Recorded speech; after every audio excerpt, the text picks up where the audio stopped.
যার যা আছে তা নিয়েই এগিয়ে এসেছে মানুষ। মানবতার টানে, সহমর্মিতার ডাকে যুদ্ধবিধ্বস্ত ইরানের পাশে দাঁড়াতে এক অনন্য উদাহরণ সৃষ্টি করেছে জম্মু ও কাশ্মীরের সাধারণ মানুষ। পবিত্র ঈদ উল ফিতর শেষে উপত্যকার বিভিন্ন এলাকায় শুরু হয়েছে ত্রাণ সংগ্রহের এক অভূতপূর্ব মানবিক উদ্যোগ, যা ইতিমধ্যেই আলোড়ন তুলেছে সামাজিক যোগাযোগ মাধ্যম সহ বিভিন্ন মহলে। বিশেষ করে বদগাম, বারামুল্লা সহ শিয়া অধ্যুষিত অঞ্চলে ঘরে ঘরে গিয়ে ত্রাণ সংগ্রহ করছেন স্বেচ্ছাসেবীরা। কেউ দিচ্ছেন নগদ অর্থ, কেউ স্বর্ণরূপার গহনা, আবার কেউ দান করছেন গবাদি পশু কিংবা গৃহস্থালির মূল্যবান সামগ্রী। সামর্থ্য অনুযায়ী সবাই অংশ নিচ্ছেন এই উদ্যোগে, ধনী গরিব, নারী পুরুষ নির্বিশেষে। অনেক নারী তাদের ব্যক্তিগত অলংকার খুলে দিচ্ছেন ত্রাণ তহবিলে, যা এই সহমর্মিতার গভীরতাকে আরও স্পষ্ট করে। এক হৃদয়স্পর্শী ঘটনায় দেখা গেছে এক কাশ্মীরি নারী তার প্রয়াত স্বামীর স্মৃতিচিহ্ন হিসেবে প্রায় ২৮ বছর ধরে যত্নে রাখা একটি স্বর্ণের স্মারক দান করেছেন। এই ঘটনা শুধু দানের নয়, বরং আবেগ, ভালোবাসা ও মানবিকতার এক অনন্য প্রতীক হয়ে উঠেছে।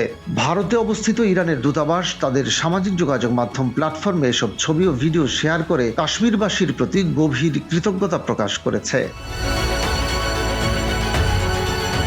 তাদের বার্তায় বলা হয়, এই সহায়তা শুধু আর্থিক নয়, এটি এক আন্তরিক সংহতির প্রকাশ, যা দুই অঞ্চলের মানুষের মধ্যে ভ্রাতৃত্ববোধকে আরও দৃঢ় করেছে। ত্রাণ সংগ্রহের দৃশ্যগুলোতে দেখা যাচ্ছে মানুষজন কমিউনিটি সেন্টারগুলোতে জড়ো হয়ে স্বতঃস্ফূর্তভাবে তাদের সামর্থ্য অনুযায়ী দান করছেন। একত্রে জমা হওয়া এই সহায়তাগুলো যেন মানবতার এক বিশাল ভাণ্ডারে রূপ নিয়েছে, যেখানে প্রতিটি অবদানই সমান গুরুত্বপূর্ণ।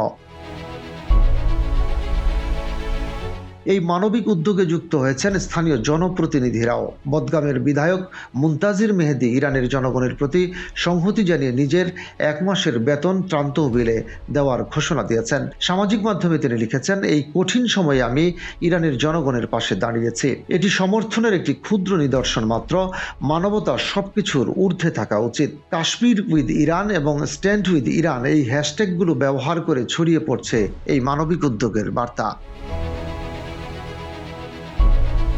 কাশ্মীরের সাধারণ মানুষের এই সহমর্মিতা প্রমাণ করে সীমান্ত রাজনীতি বা দূরত্ব কোনো কিছুই মানবতার বন্ধনকে থামিয়ে রাখতে পারে না, বরং সংকটের সময়ই মানুষ মানুষকে সবচেয়ে বেশি আপন করে নেয়।